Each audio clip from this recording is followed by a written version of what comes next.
Kung mga pagkaing pampaswerte lang din naman, aba, wala tayong kabusugan dyan. Ang mas nagpapa-espesyal sa bawat okasyon na lechon, nakapagbigay daw ng malutong na swerte. Oh, Diyos ko po! Meron na tayong location, pero wala pa yung lechon! Diyos ko po! Nag-cancel yung order ko lechon! Diyos ko po! Diyos ko po! Diyos ko po!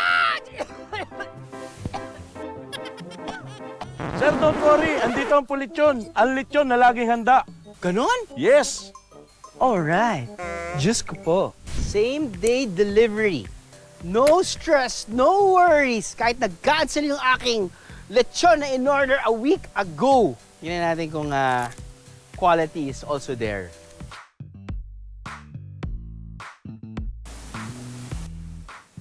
Buti na lang nag-cancel yung isa. Sarap na to. Sabi ko, magda-diet na ako eh. Pero next year na lang.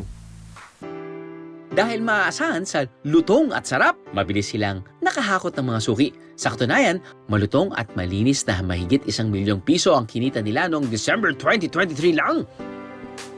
Pero bago malasap ang swerte sa lechon, mapait ang pinagdaanan ng malulong sa online sabong si Rafael. Online sabong, akala ko entertainment lang, but hindi ko na talaga napapansin na nilalamon na pala ako ng sistema hanggang abong. Doon na nagsimula yung delubyo ng buhay ko. Lahat ng sasakyan ko na ibenta, lahat ng mga alagang hayop na ibenta nang wala sa tamang presyo para lang makapagsugal. Dumating ako sa point na kailangan kong lokohin yung mga tao sa paligid ko para lang masustain yung pagsusugal ko. Bumaon ako sa utang. Kung sa utang, siguro hindi bababa ng mga 5 milyon. Wala na akong mukha na iharap sa mga tao. Siyempre, pulis ako, tapos ako pa yung nakomit sa ganong bagay. So, bumaba talaga yung moral ko hanggang sa umabot sa time na gusto ko nang tuldukan lahat. Pero dahil sa tulong ng isang malapit na kaibigan, muling sumugal si Rafael. Hindi na sa online sabong, kundi sa iba't ibang negosyo para muling makabangon. So, from there, doon ako ulit nagkapuhunan para makapag-start ng lechon business. Nakabili ako ng ilang pirasong baboy. 2 months, naibalik ko ulit yung sigla ng business at unti-unti na nakarecover dahil sa paglilitsyon. Talagang ito yung business talaga na masasabi ko na pwede akong i-recover ulit mula doon sa pagkakadapa. So, hindi naman ako binigo. Ang malutong na blessings, ibinabahagi niya sa iba sa pamimigay ng libreng lechon. Lechon for everyone. Ang lechon para sa akin is para sa lahat. Kaya hanggat maaari araw-araw ginagawa natin Pasko. Pinapatikim natin to sa mga kapos na kababayan natin na gustong makatikim ng lechon pero walang pambili. Kung si Rafael gumaling mula sa masamang bisyo at muling nakabangon, ang tubig namang pinagpaliguan ng Santo Niño sa Ternate, nakapagpapagaling daw ng mga sakit. 2014 pa lang naramdaman ko na yun. Meron ako napapansin na blood parang mas malakas pa sa 10 beses na kinikimo ka na at ramdam-ramdam ko talaga sa aking pangangalan. Yung bukol na tinagal sa akin ay talagang totally winashout na po talaga. Sa bayan ng Ternate sa Cavite, tuwing sasapit ang huling araw ng taon, dinarayo ang Parokya de Santo Niño de Ternate. Hindi lang para dumalo sa misa, kundi para mabigyan ng tubig na pinagliguan ng Santo Niño. Nagsisimula po ang pagdiriwang ng kapistahan ng mahal na poong Santo Niño de Ternate plus sa December 28. So meron po kaming pinakamahalagang araw na may tuturing. Yun po yung pagpapaligo sa mahal na poong Santo Niño de Ternate. Yun po ay ginaganap tuwing ika-31st ng December. Ano po nangyayari kapag pinapaliguan po yung Santo Niño? Tama po ba? Paano po yung proseso? Ang pagpapaligo po sa Santo Niño, mula po sa kanyang altar, sa kanyang dambana, binababa ang mahal na imahen dito po sa harap ng altar upang siya ipaliguan. Tapos balita ko po kapag yung tubig po na ginagamit panligo, ginagamit din po yun ng mga deboto? Tama po? Opo, bali, ang tubig na pinagpaliguan, yun po ay nagsisilbing matatawag nating gamot sa mga may karamdaman. Marami na pong saksi ang napagaling, katulad ng mga mayroong malalang karamdaman tulad ng cancer. Wow! Ang pinagligo ang tubig ng Santo Niño, ipinapahid at iniinom ng mga deboto.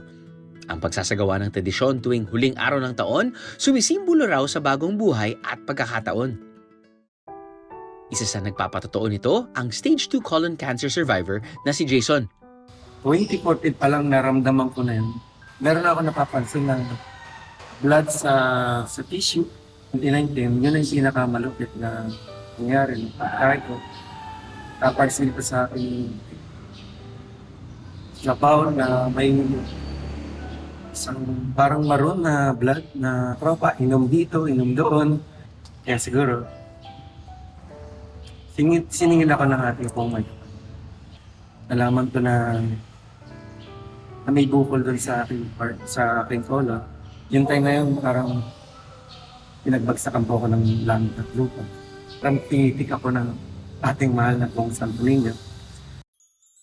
Pero noon pa man, laking simbahan na raw si Jason.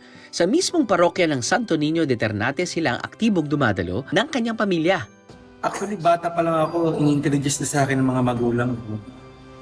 Kung gaano kamilagro ang ating mahal na pong Santo Niño. Hanggang sa lumaki ako, nilipid simbahan sa Pestan, naging choir. So every time, lagi kaming present sa paligid ng Santo Niño.